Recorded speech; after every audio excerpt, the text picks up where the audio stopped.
As we learned from Katrina, still in Puerto Rico from what happened last year, or in Houston, this can, closer to home, in Iki, there's still places on Kauai that have yet to rebuild. That was 1992. Right, and actually we're more worried about the water damage. It could be 20 inches of rain, right? And it's hard to get that mildew out afterwards, and so, people need to just be prepared. Okay, is there one takeaway that if you had to look into that camera today, everybody, what is the one piece of advice that you have for everybody? If it's too late for this storm, there will be other times where people need to be prepared. Yes.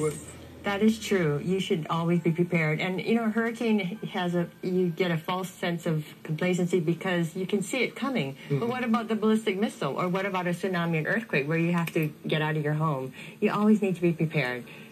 Or even the volcanic eruption on the Big Island. The fact of the matter is people were awakened in the middle of the night. People talked about, with the Pahoa eruption 4 years ago, or even Kalapana, 15, 20 years ago.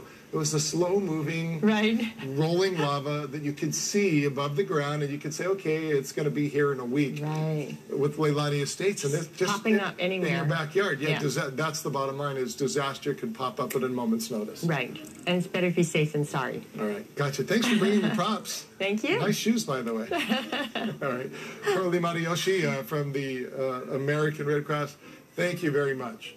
As the storm makes its way toward the 50th state, it has already made its way south and now a little bit to the southwest of the Big Island. And based on the track, that was the first island to start feeling some of the effects. In fact, the outer bands of Hurricane Lane started to hit the Big Island earlier this afternoon. We want to go to Bridget Namata right now, who has spent the entire day and now evening on the Big Island. Started in Hilo, now you're in Kona. Aloha to you, Bridge. Hi, Dash. Yes, you know what? No doubt that Hurricane Lane is a very powerful storm, bringing a lot of anxiety.